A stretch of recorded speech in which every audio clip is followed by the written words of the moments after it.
morning, truth. I have been finding some incredible Christian short stories and I've been sharing them with you, and I certainly hope that you have been enjoying them. I have an incredible one to read to you this morning. It's entitled The Duck and the Devil. There was a little boy visiting his grandparents on their farm. He was given a slingshot to play with out in the woods. He practiced in the woods, but he could never hit the target. Getting a little discouraged, he headed back for dinner. As he was walking back, he saw his grandmother's pet duck. Just out of impulse, he let the slingshot fly. It hit the duck square in the head and killed it. He was shocked and grieved. In panic, he hid its dead body in the woodpile, only to see his sister watching. Sally had seen it all, but she said nothing.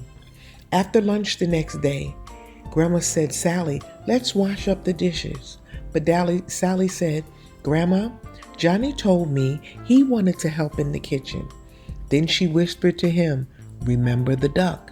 So Johnny did the dishes. Later that day, Grandpa asked if the children wanted to go fishing. And Grandma said, "I'm sorry, but I need Sally to help me make supper." Sally smiled and said, "Well, that's all right, because Johnny told me he wanted to help you in the kitchen and help you prepare dinner." She whispered again, "Remember the duck." So Sally went fishing and Johnny stayed to help with dinner. After several days of doing both his chores and Sally's, he finally couldn't stand it any longer. He came to his grandma and confessed that he had killed the duck. His grandmother knelt down, gave him a hug, and said, "Sweetheart, I know. You see, I was standing at the window and I saw the whole thing. But because I love you, I forgave you. I was just wondering how long you would let Sally make a slave of you."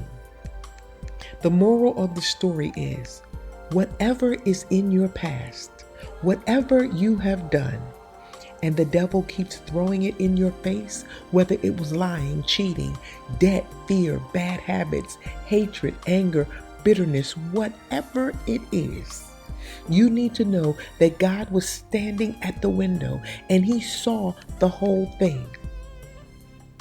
He has seen your whole life. He wants you to know that he loves you and that you are forgiven. He's just wondering how long you will let the devil make a slave of you. The great thing about God is that when you ask for forgiveness, he not only forgives you, but he forgets. It's by the grace and mercy of God that we are saved.